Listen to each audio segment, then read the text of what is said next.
CEO and founder of the Campaign Against Hunger. Let's have it. We have Malik Saunders from Queen's Defenders. We have Xavier Carnejo from New York Against Gun Violence. Let's have him. And we have our host, Assemblyman Cleo Anderson. So you may have a seat.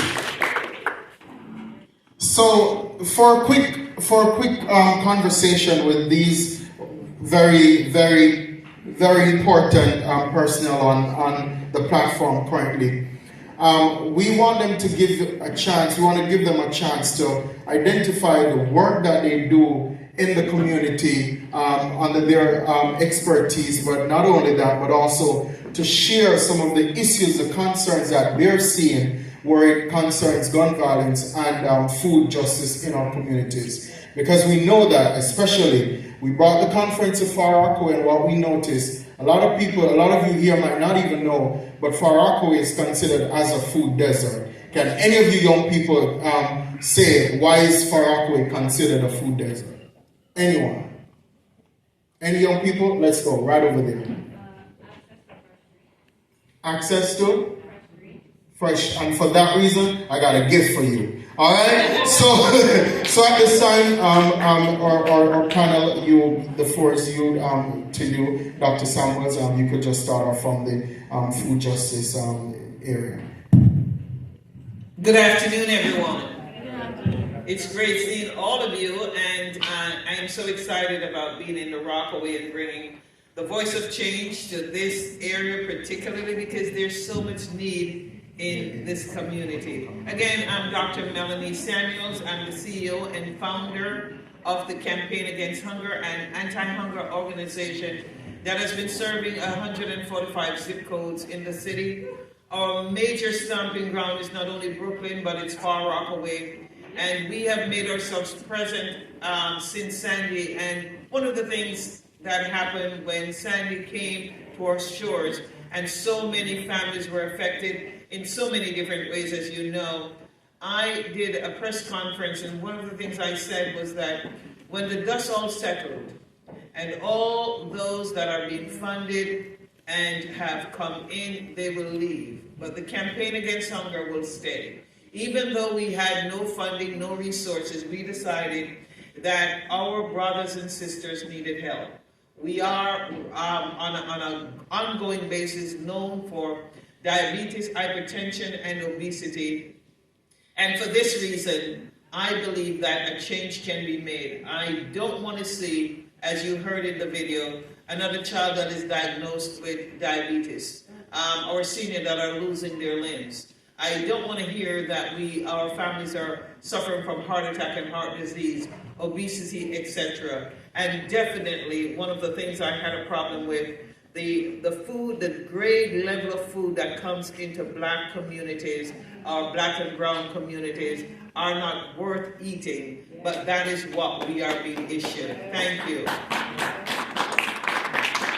And so my goal is to bring changes. I believe in changes, but I believe whatever that is done should be able to be replicated, duplicated not only by one organization, but all the organization. We as an organization invest in the lives of individuals. And this is why the Green Team program and the Workforce program is such an icon to the Campaign Against Hunger. And this is why we are here in the Rockaways. We're not here for funding, we're here to support. Of course, funding is needed. Let me not say that. I have to assembly member here. We do need funding, but what I'm saying is the driving force is not funding. Many organizations enter into a community because they figure they can get money and build an organization. We are the reverse. We believe that we need funding to build the lives of families, and that is our goal. So I'm here today. I'm excited. I'm kind of sitting back, just watching my staff who have been doing an excellent job. And put your hands together for my staff.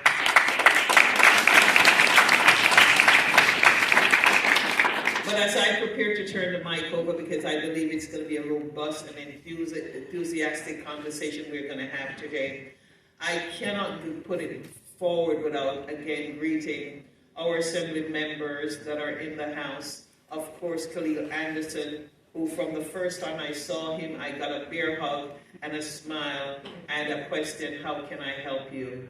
And because of that, we are looking forward to a wonderful greenhouse on the half acre of land that you heard us, or you saw Samantha on. Also, I want to thank Assemblymember Amato. I like the fact that the young man said young woman. I like that. That means she's eating right. But she's been a great support to us always present. We're getting ready to honor her in our Harvest Heroes event, if you ever have an interest to come. But these are some of the things that makes a difference. Men and women that are serving, policymakers that are in the community that they live, but more so want to do something that will make a difference. So I am proud to have them here. I'm excited that they're here, and I can't wait to hear more and what will be said. I just want to close this segment by saying, the young lady that you saw in the video that lead the role, she said, I am a Green Team leader. Well, I'm here to tell you that Samantha is still with the organization after she finished college. She has her master's degree. She's now a senior manager at the Campaign Against Hunger. And she heads up she heads up the grants department and the HR. She has accounting degree. But I'm just saying, I just want you to know how much we invest in the lives of those that we serve. Thank you. So let's give Ms. Dr. Sanders another round of applause. Thank the Campaign Against Hunger for all the critical work that they do. As was stated before, I'm Khalil Anderson, and I proudly serve as your New York State Assembly member in the 31st Assembly District. And you know, the question was, what are we doing around the issues of food and gun violence, right? And so I'm proud to serve in the legislature, which gives myself and my colleague, Fefer Model, the power to write laws to help impact and change some of the circumstances that we're facing, right? So the programs like Nourish New York that Assemblywoman Fefer Model and I help usher along through the legislature, these are programs that help redistribute food from counties in upstate New York so that folks can have access to farm food. And the program hasn't been perfect. We still have a lot of words to push it forward. But nonetheless, these are the things that we have the power as legislators to do and to push. Last year, we passed a slew of gun control laws to help keep illegal guns out of our communities. That's a big deal. And keep illegal guns, but also gun ownership more responsible in our state, in our communities. And so that is something that we did 10 critical pieces of legislation myself and the Assemblywoman did in Albany. And these are things that we're doing through the legislative lens and how we're working to ensure that we resolve these issues. But one big initiative that I'm proud to have led on, but it was also included in the budget that we vote on, is SNAP benefits. How many folks are familiar with SNAP benefits? Very important.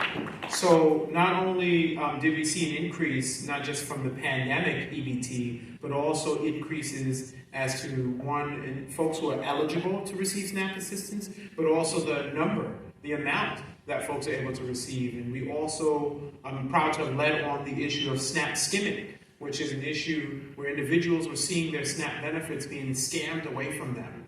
And we met a grandmother in Arverne View, just down the street from here, who her and her grandchildren rather, who she's caring for and supporting her daughters and family members and caring for, lost her SNAP benefits. And so we're proud that in this budget we were able to ensure that there's a mechanism and a process for those families to get reimbursed, because we know that SNAP assistance is how we help bridge the gap and provide healthy eating opportunities for New Yorkers. It's a big deal. And one last thing legislatively, and then I'll go into the community stuff that we're working on with Dr. Samuels, with TICA, with Teams for Food Justice, New Yorkers Against Gun Violence. One last thing that myself and my colleagues have worked on is making sure that you can use SNAP benefits to purchase hot food. And we know how critical that has been, rewinding back to Superstorm Sandy, where there were no stores open and hot food was a luxury. We passed legislation 2 years ago that would roll out the restaurant meals program that allows SNAP participants to be able to use their SNAP benefits to purchase hot foods. We're working with a lot of families in the district that are between here and work and school and work, so that provides that very critical convenience that is necessary, but also promotes healthier eating, and then of course supports local small businesses. So that program is rolling out over the next few months, and I think the first pilot restaurant is in Brooklyn, so we're hoping to get them to come to Queens with the state program to make sure that restaurants, Beach Dunes, there you go, see, there you go, that the pilot touches all of the 62 counties in the state of New York, so we're really excited about that. And so also, I thank our partners at New Yorkers Against Gun Violence, because we are working with them to expand their IMPACT program, and it's a program, impact or action program. Reaction program. Thank you both. Reaction program, which pushes into schools to make sure that our school students have the tools and resources necessary to be able to mediate conflict. Right? We want to be able to nip conflict in the bud before someone picks up a knife, or before someone picks up a weapon, before someone feels that they need to call an older brother or cousin who might have a firearm, and then expand further. So I'm proud of the work that we've been doing with New Yorkers Against Gun Violence, and I have some legislation with them that we're going to continue to push this session to make sure that that program exists in all of our schools in the state, because they are doing critical work with the reaction program. I'm going to get it right. I'm going to get it right. Reaction. I just know they do amazing work, and I'm proud to support them in that effort. Locally, we're supporting TICA, making sure that their programs are funded, supporting Queens Defenders that has emergency food storage, supporting Teens for Food Justice so that they can continue to spread the word and provide programming and resources and supports for our young people here on this peninsula. But the real change will come from, and I know that we're at the Voices of Change conference today, the real change will come from each and every one of you guys here who is in the audience. I don't profess, and I know the panelists here don't profess to know all the answers to all the issues between gun violence and food insecurity, but that's why we have you all as our advisors, because you all are the lived experience of young people on this peninsula and in this city. That will provide us the voice that we need and the push that we need to make sure that you all are heard, not just here in this community, but in the halls of Albany. So I thank all of our panelists who are here today, and we're looking forward to continuing to build and to grow. Our future is bright, and we've got a lot of work to do in this community. Thank you so much for listening. I appreciate you sharing a little bit about Reaction. Stole my thunder a little bit, but thank you. Yeah, appreciate it. So I'm a social worker, and I work with survivors of gun violence, youth and adults, in basically meeting some of their immediate needs after an unfortunate incident of gun violence, and then after that, helping them to apply for victims' compensation from New York State. So whether that's covering something like a hospital bill, funeral expenses, a lock change, anything that a victim or survivor has to pay out of pocket, we hope that gets reimbursed and help people along that process. So as it was mentioned earlier in our Reaction program, we work with different schools across the city, in Queens, Bronx, and Brooklyn. And we work with young people to educate them about about the root causes of gun violence, and work on youth empowerment, right? Because at the end of the day, as it was mentioned before in the Voices for Change conversation, right? Young people are the future. Young people are not just our leaders for the future, but actually right now. Young people are doing the work right now, and we want to empower them wherever they are to build on their skills, to give them the connections and the resources that they need to take this work to the next step, right? Because now I guess I'm a little bit older to some of the folks that I work with in high schools, but I feel not too far removed sometimes, and I guess I remember what it was like to see so many things going on in my community, like gun violence, like gang violence, and not know why and not know what to do about it. So with that, I think I try to keep that teenage Xavier in my mind at all times, to consider like, where is that person here in the room, and where is like the person who's inspired to take on like the next steps, and how do I like inspire their ideas? Because honestly, I wasn't a teenager who grew up in the COVID-19 pandemic. I don't know what your context is like right now, but I try my best to understand and listen as much as possible, and empower. Right, so that's what Frank and I do. And as far as that relates to like hunger, I'm in the classroom with my colleague Frank, and I'm there to listen and to like build these conversations, and I'm also there to look out for people's like day-to-day needs. Right, if there is a situation where people are in need of like housing, security, or looking for like food pantries that are nearby. I'm going to be that point person in the classroom, and somebody you can talk to after our session to be like, hey, something's going on at home, and I'm here to talk about it. So I work with people in the classroom, and again outside of the classroom. Oftentimes when I'm working with survivors of gun violence, one of their main needs is very much food, right? Oftentimes people who are more likely to be victims of gun violence also have like other needs that are at the root there. So I do my best to look out for that. We're all humans, and therefore, we all need the nutrients to survive that come with like, fruits and vegetables and all sorts of other, needs. And so I'm there to look out for it all. I'm there to see the whole person.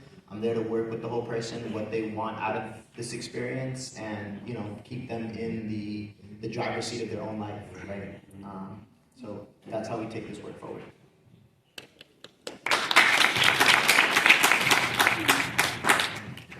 Good afternoon, everybody. My name is Malik Sanders, and I am here on behalf of Queens Defenders. Before I even start, I want to take a moment to thank Campaign Against Hunger and my co-hosts and the elected officials and all of you guys for coming out and partaking.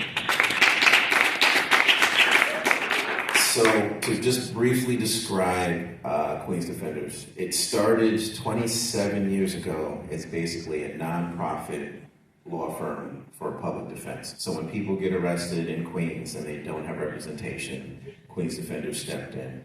Over the years, the work has expanded. The way that I see the organization has grown over the years is trying to address a lot of the root causes of the issues, the reasons that people end up in criminal court. One of the things that I personally believe in is the concept of Maslow's hierarchy of needs. Some folks may have heard of this. The basic gist is, unless certain basic foundational situations are handled, such as reliable food, everything else doesn't matter. You're not worried about abstract concepts and self-fulfillment and this, that, and third if food isn't on the table. At the end of the day, if mom needs rent and the kids need food, that's it. You're not worried about all these other things. So Queens Defenders came to Rockaway after Sandy, and they really have been investing in food. We partner with Campaign Against Hunger, and every week in Jamaica and in Rockaway on Mott Avenue, we do food distribution. We help people with their immigration issues when they come into the office. We help people who are facing eviction and who are trying to find housing and navigate Housing Connect. We help people. We're working on some vocational programming for young folks. I want to shout out our youth director, Ms. Pink, who's building out that program right now. So, as a resident of the Rockaway Peninsula who grew up out here, as someone who I used to work in politics, and now I switched over to the nonprofit sector, and I see certain spaces where there are gaps that we need to fill. I am very happy to partner with groups like Campaign Against Hunger and our local electeds who are working to fill these gaps. And addressing root causes helps address the issues that come after that. So I wanted to keep my intro brief. I have stats and data and all this, that, and third, but I'll get into that when we have our discussion. Thank you. Thank you very much to the panelists. So we have a few questions from our young people, and we wanted to throw them. We got them directly from them. And the first one is on the topic gun violence. And so the question is, as a victim of gun violence at 16, I'd like to know why adolescents have access to weapons at such a young age, and what is being done to reduce the amount of illegal guns in circulation in New York City. And anyone from the panelists can take it. Very good question. Where is he? I want to meet her, him or her. So it's from one of our interns, from our Green Team interns. I don't know if they're here, but You might want to be anonymous. No, Yeah. Okay, we'll say that. So yeah, they don't want to actually. no, I understand that. And we that's more the reason why we appreciate the Green Team program, because it allows the young people to bring out their voices and share their lived experiences. So it was a two-part question. One, what are we doing about illegal guns? And the other one was how do young people get their hands on the weapons to begin with? So most often, I'll do the first one first and the second one second. So most often young people get access to firearms through an older individual, or because we have an illegal firearm nexus here in the state of New York, where we call it the iron pipeline, where weapons are being trafficked between states that have weaker gun laws. And so there's a stat that said somewhere around 90% of the firearms that are used. Frank and Xavier got me. I told you, we're good at this. And just the stats, but 90% of the firearms that are involved in crimes that are committed in New York State originated in another state. So the part of the reason how the 16-year-old is able to get his or her hands on a firearm is because it's being trafficked through the iron pipeline along the I-95. And so some of the stuff that we're doing on the state level to address this issue is looking at tracking, making sure that firearms, even if it comes from another state, micro-stamping is something that we're looking at to make sure that we can track weapons that are coming from other states. I have a bill on micro-stamping that would ensure that we have a database that collects firearms that are trafficked, so that we can, micro-stamp them. We have that information because other states use different forms of tracking firearms, whether it's etching, whether it's serial numbers. We think micro-stamping is the technology of the future to be able to track the illegal firearms that are coming through. Also, and I mentioned myself and my colleague, Assemblywoman Feffermato, a package of bills that we passed last year that would help us look at the issues of firearms and making sure that we're doing background checks, that we're doing mental health checks, because there are certain people that just should not have access to firearms, particularly not a 16-year-old, but should not have access to firearms. But at the root cause of this, we can try our best to stem the access to firearms through legislation. We can try our best to deter folks. We can try our best to do all these different initiatives and things, but I think that the real solution lies in our young people making sure that they have an outlet to voice anger, to voice their emotions, to voice frustration, because usually a firearm comes into play when there's an escalation. And so when we have organizations like New Yorkers Against Gun Violence that's actively working to train our young people in de-escalation tactics and techniques, you never escalate to wanting to grab and pick up a firearm. And that's why I appreciate Frank and Xavier for the work that they do at that organization. And so that's why we support groups like that to help keep firearms out of the hands of 16-year-olds and to keep firearms out of the hands of the 25-year-old or the 30-year-old that legally should not have that firearm and is not doing the proper shepherding of that responsibility. Yes, so thank you for the question. Again, really insightful.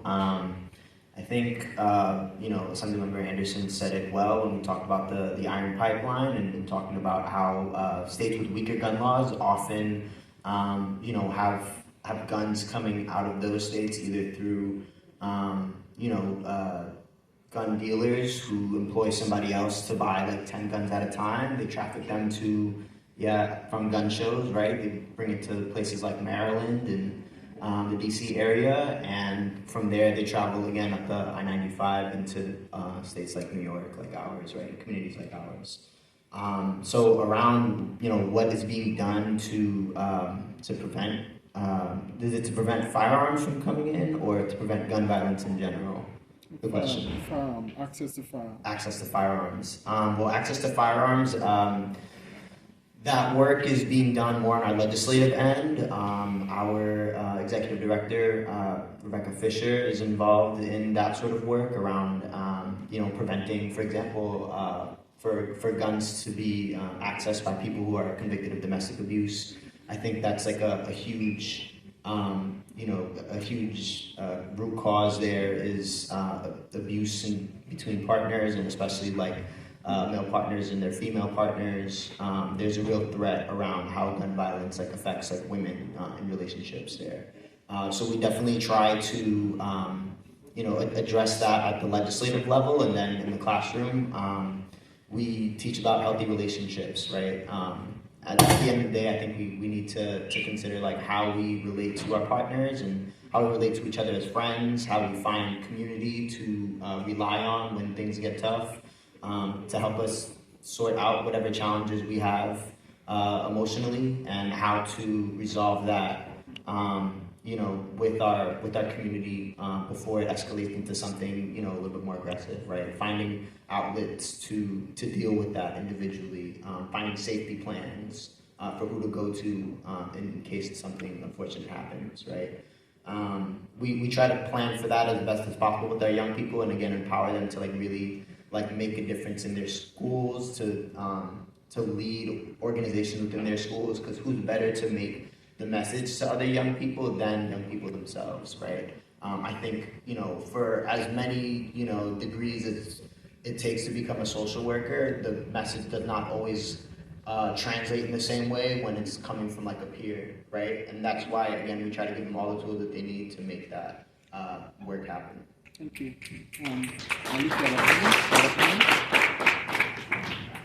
All right, so we don't have a lot of time because of we're running way behind schedule, but also another question that came from one of our interns, and this is over to food justice. And the young person, the question is, there are over 30 chemicals that many other countries prohibit the use in their produce, yet the U.S. still continues to allow them in our food and water. Why so? Some hard questions from our young people. All right. They come for the government today, and I'm here for it. So it's been a challenge and I thank the Green Team for that question, because ultimately what's in our food impacts our health. And there are a number of different chemicals, as the young person said, in our foods. And so one of the things that we've been trying to do in the legislature is look at each and try to address it through the pesticides, because ultimately the chemicals come in through the pesticides. And so I think we passed last session the Birds and Bees Act, which was legislation that ensures that farmers across our state are using greener technologies and greener fertilizers, so that we're not polluting the food with these different chemicals. And I think that we need to do a better job. Honestly, government needs to do a better job both on the state and the federal level in looking at the chemicals that are in food, not just from the entrance through our pesticides, but also through other farming practices that impact the quality of the food and what's in our produce. And so when we're looking at why there are a number of different chronic illnesses, there might be some ties here that we should be studying and looking at. So I think the Birds and Bees Act was a really important bill that we passed last legislative session, or this legislative session. I think we're still waiting for the governor to sign it. But essentially, we did that during our environmental week, and that bill really would help us reduce the amount of pesticides, which ultimately will help us reduce the chemical content in some of our foods. Yes, thank you for that answer, and it's good to know that policymakers have recognized what they're doing to our communities, especially because these food that have been laced with all these pesticides seem to be the cheaper brand. And that is what, even though our families are accessing fresh fruits and vegetables and other canned food, they're actually getting a part of what is not healthy for the body. This is why the campaign against hunger, when we started our first, what we call Victory Garden, one of the things I was very clear on, we did not want to use any type of pesticide, no chemical. It has to be naturally grown. And I am here to tell you that we have approximately an acre of land, getting ready to open another 1.5 acre and another 3 acres. And one of the things we pride ourselves with, everything must be naturally grown. It can be done, and it's not an impossible task. We use natural, like peppers and vinegars, stuff that are natural to combat any kind of pesticide, so it can be done. What we have done that I think is very different and trying to get our community to eat healthy, these same fresh fruits and vegetables can be obtained from the Campaign Against Hunger Farm at a lower cost, even though it's naturally grown. Thank you. In many cases, you go to the farmer's market and they say that it's organic or naturally grown, but the cost, our poor families cannot purchase it. By the time they travel to get to the market and they only have a help box of $2 or an FMNP voucher, or use up their SNAP dollars. If one use up their SNAP dollars to buy fresh fruits and vegetable in order to live a healthy life, they won't have enough money to buy other food. So what we have done, and we can only do this through funding, we have asked our funders to help us to drive the costs down so that families can get from kale to spinach, collard greens, eggplants, cabbage, carrots, all these healthy food. We do an array of over 100 different variation of food, types of vegetables, so that families can eat healthy. It can be done. I think it's a wave that should start now, where we stand up as Voice of Changes to let them know that we are not buying food that have pesticides on it. Thank you. Because again, what everybody needs to understand, Voice of Change, is that you cannot dump on us what is not healthy. Yeah. And Right. this is why we bring the awareness of growing food. We are going back to our forefathers, a generation where we grew our food. Understand, I know we can't grow everything outside because of the climate changes, but we're working towards building a system, a food system, that from the youngest to the oldest can participate without fear. You can walk into any one of Tika's farm and pick something without washing it and eating it because you know it's clean food.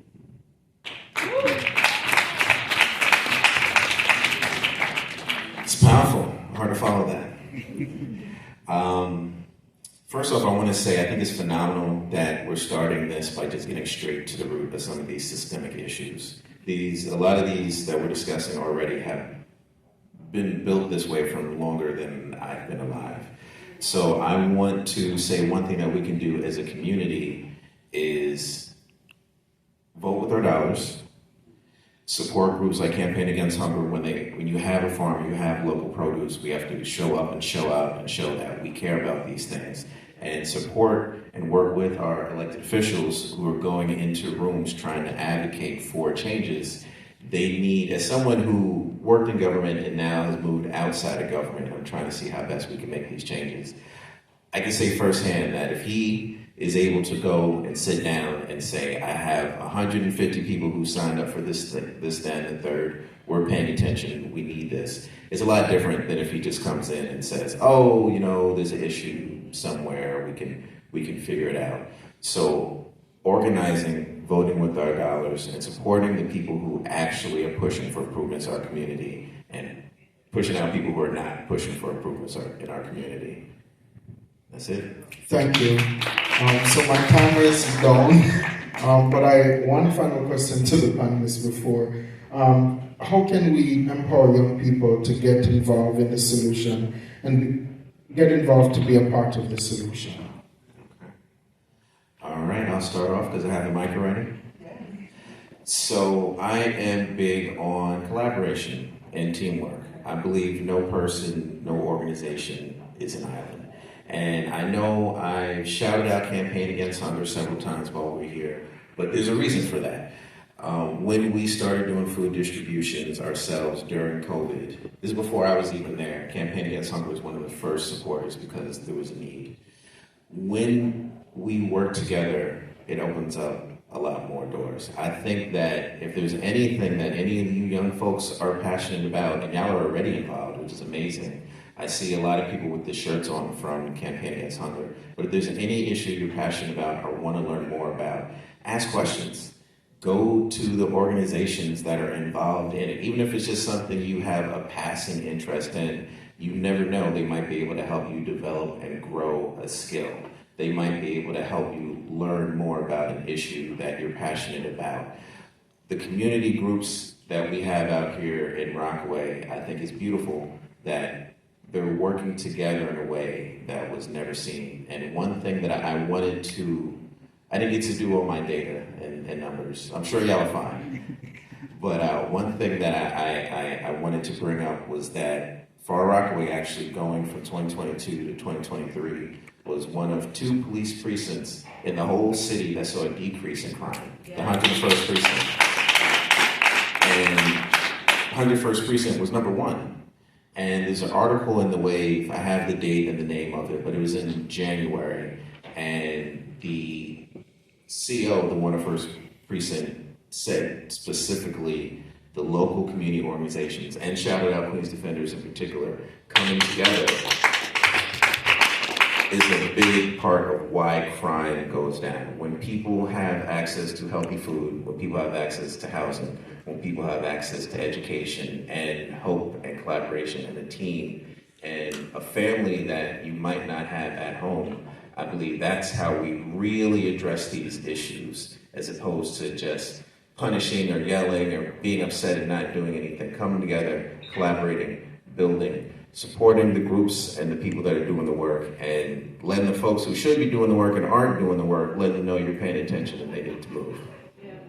That's it. That's it.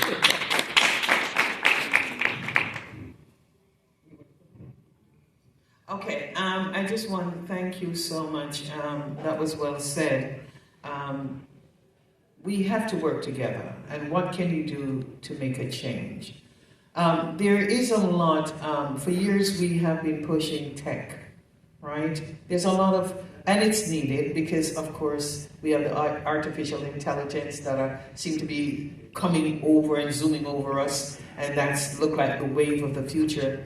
But I think I know a lot of investment have been done in technology, which again is important. But we have not stopped to look also at what is affecting the community itself, right? I think there's a need to really invest in agriculture, in a full length, because what happens now, especially our BIPOC farmers, and I'm speaking on a food justice lens, right?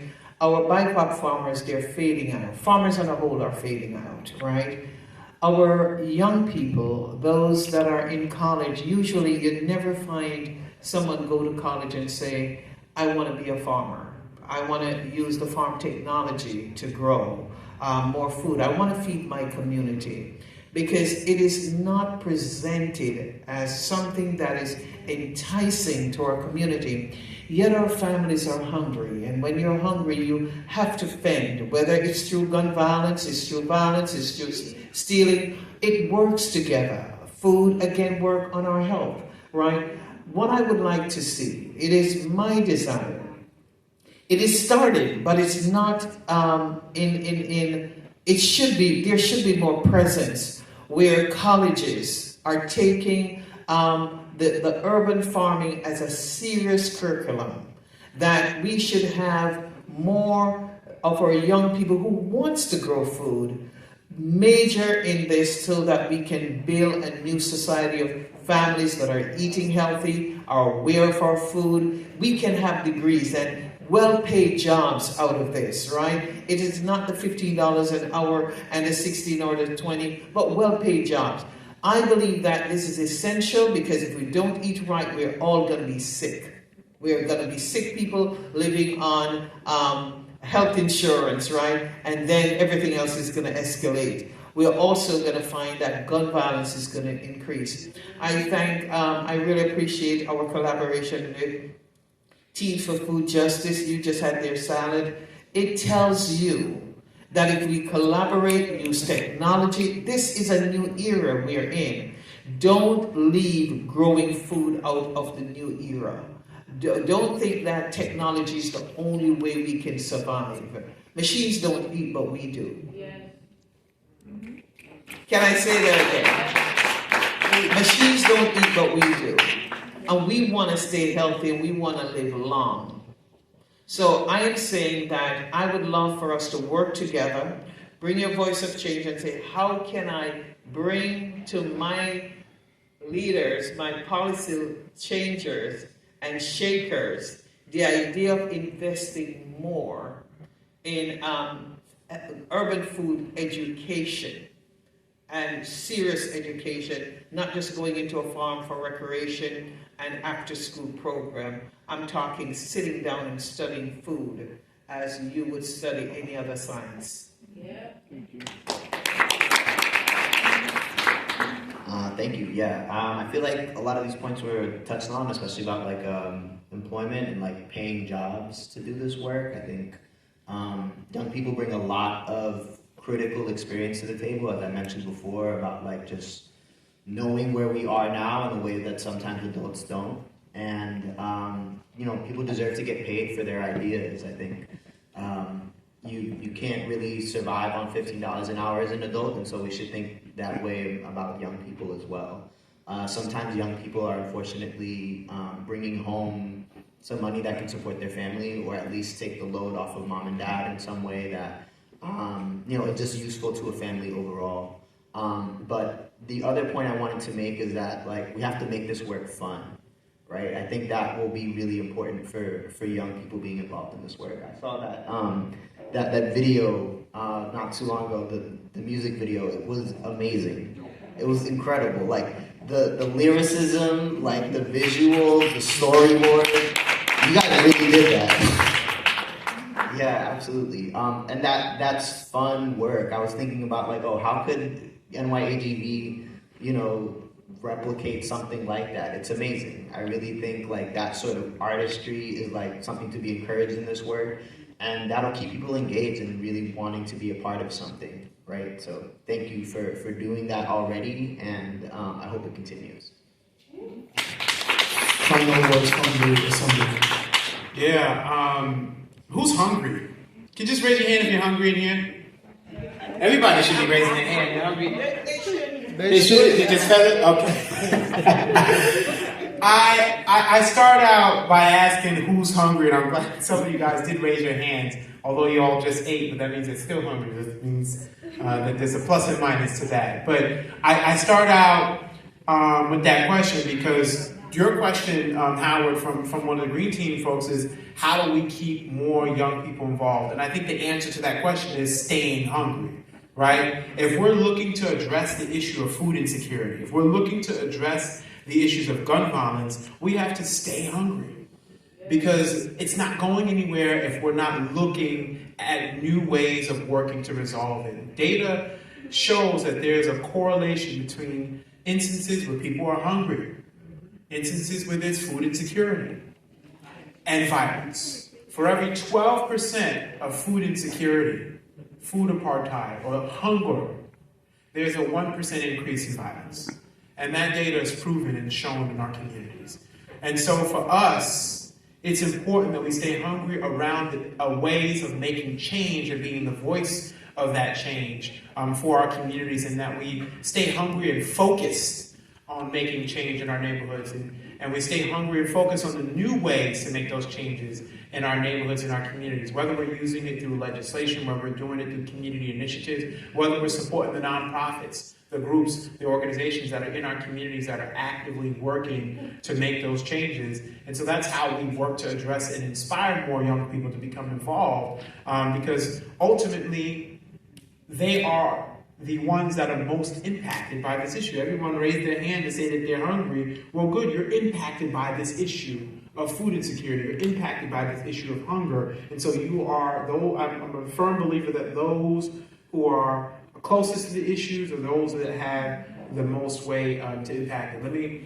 I know we've been shouting out groups all day, and I know you mentioned this too, Malik, we've been shouting out groups all day, but I think it's also important to acknowledge, I see Curtis in the back there from the Far Rockaway Greek Council that does a lot of critical work with young people and is working to actually address the food insecurity gap through their volunteerism and working with food pantries and institutions in our communities. And so when we're looking at communities like the ones that we're in today, Edgemere, this is Edgemere, folks, and it is found that Edgemere has among the highest food insecurity on this entire peninsula. 11691 to these areas here have among the highest food insecurity on this peninsula, with over 30% of individuals paying more than their income allows for food. And so when we're talking about how young people can get involved, we can bring those numbers down by making sure that we're actively doing our part as young people and people in this community to help drive those numbers down. Whether it's something as simple as serving at a food pantry or something as vast as pushing policy, everyone has a niche, everyone has a role, and I'm a firm believer in the model of co-governance, where it's not you throw all the stuff at the electeds, but you come and be a part of how we work to make resolutions and make changes in our community. Some of my best legislation and some of my best ideas has come from you guys, from the ideas that you've brought to me. I just whispered to Dr. Samuels about an idea she